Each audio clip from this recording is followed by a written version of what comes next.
আমাদের নারী সংস্কারের নামে প্রগতিশীল নারীরা তাদের পাশ্চাত্যবাদীর যেই সভ্যতা সেটা বাস্তবায়নের জন্যই কিন্তু মূলত 92 থেকে 95 ভাগ মুসলিম দেশে তারা এইভাবে চেষ্টা চালাচ্ছেন।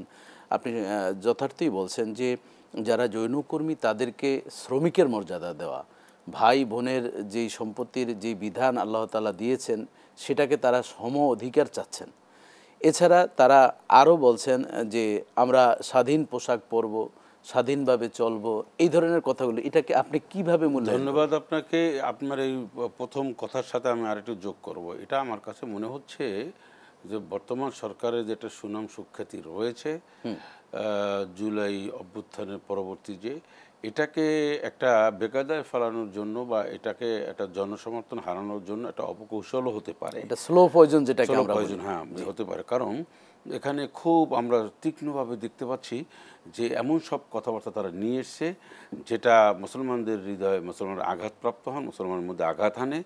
এমন সব কথা আসলে সরকারের একটা ভাবমূর্তি নষ্ট হবে। আপনাকে আমি এই দুইটা তো বলেছি। দেখুন, তারা বলছেন যে বহু বিবাহ রোধ, অর্থাৎ কোরআনুল কারীমের মধ্যে আল্লাহ পাক বলছেন ফানকিহু মা তাবা লাকুম মিনান নিসাই মাসনা ওয়া সুলাসা ওয়া রুবা।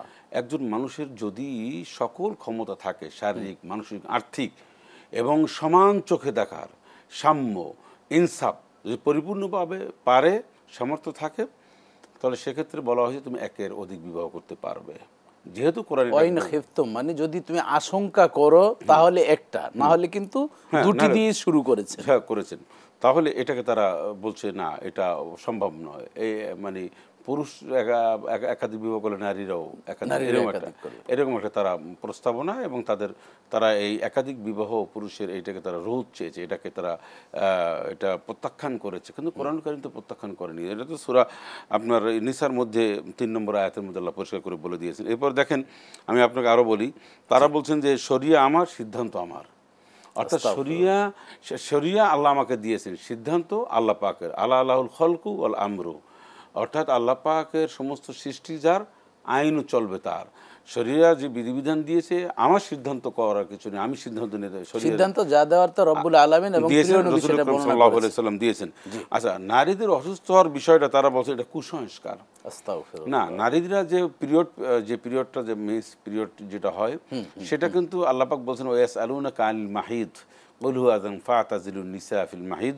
এখানে কিন্তু পরিষ্কার করে আল্লাহ রাব্বুল আলামিন বলছেন সূরা বাকারা 222-এ যে হে রাসূল, নারীদের এই পিরিয়ড সম্পর্কে যখন জিজ্ঞাসা করেন যে এটা আপনি বলেন যে এটা তাদের জন্য একটা কষ্টদায়ক, তবে এটা শারীরিক সব দিক থেকে, এবং তারা রেস্ট পাওয়ার জন্য আল্লাহ একটা ব্যবস্থাপনা করেছেন, সন্তান হওয়ার একটা উন্নত মানের একটা ব্যবস্থা আল্লাহ রাব্বুল আলামিন করে দিয়েছেন।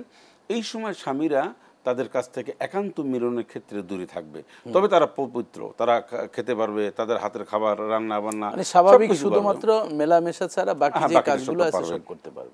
এটা কিন্তু তারা কুসংস্কার বলছে। আচ্ছা, এরপরে ট্রান্সজেন্ডার যেটাকে বুঝায় সেটাকে তারা উৎসাহ দিয়েছে, তারা বলছে এটা পারবে। অথচ ইসলাম বলছে ওয়ালা আমরুন্নাম ফালা ইউগাইরুনা খালকাল্লাহ, মানে মানুষের আকার আকৃতি পরিবর্তন মানুষের করার কোনো সুযোগ নাই। তো এখন এই যে ট্রান্সজেন্ডার যেটাকে বুঝায়, এইটা যে তারা করছে, এইটা তারা বৈধতা দিচ্ছে, তো এটা তো ইসলামে একটা পরিপূর্ণ সাংঘর্ষিক একটা বিষয়। আপনি কোন যুক্তিতে আপনি এটা করলেন? এবারে বিবাহ বিচ্ছেদের ক্ষেত্রেও বলে নারী এবং পুরুষের মানে অধিকারটা এইভাবেই দিয়েছেন যে নারীও চাইলে যখন সময় স্বামীকে তালাক দিতে পারবে, স্বামীও চাইলে দিতে পারবে। মানে স্বামী যে অগ্রাধিকারটা বেশি দিয়েছেন এবং বিভিন্ন ক্ষেত্রে। আর রিজালু কাওয়ামুনা আলা নিসা, রব্বুল আলামিন তো বলছে যে পুরুষরাই নারীদের নেতৃত্ব দেবে। কারণ দেখুন, নারীরা কি যেভাবে পুরুষরা খাটতে পারে সেভাবে কি পারে? একজন পুরুষ চাইলে কিন্তু নারীকে যে কোনো মুহূর্তে এই তালাক মানে বিচ্ছেদ এটা করতে পারে, সঙ্গত কারণ থাকতে হবে। দেশীয় এবং শরীয়র একটা বিধিবিধান রয়েছে। পক্ষান্তরে একজন নারী সে একজন পুরুষকে যে কোনো সময় তাকে বাদ দিয়ে দেবে, এটা কোন ধরনের সমাজ আমরা বসবাস করছি? তবে স্ত্রী চাইলে স্বামীর কাছ থেকে বিদায় নিতে পারবে, তার শরীয়তের একটা বিধিবিধান খোলা তালাক। তবে মোহতারাম, আমি আপনার সাথে একটু এখানে সম্পর্কের মতোই যে আসলে পাশ্চাত্যবাদীরা কিন্তু এখন মানে যত্রতত্র যখন ইচ্ছা তখনই কিন্তু গোটা ইউরোপ কান্ট্রিতে একটা কালচার, এটা একটা তাদের একটা বিধান, স্বাধীনতা। এই জন্য তাদের কোনো শান্তি নেই। তাদের একটি শান্তি হলো পাশির কাঠ গড়ায় ঘোরা। আপনি দেখবেন যে চীনে দেখা যায় যে প্রতি ঘন্টায় কয়েকশো তারা পাশির কাঠ গড়ায় অবস্থান করে। আপনি দেখেন আমাদের দেশে এখনো মুসলিম দেশে এখনো এই তালাকের প্রবণতা আলহামদুলিল্লাহ যথেষ্ট কম।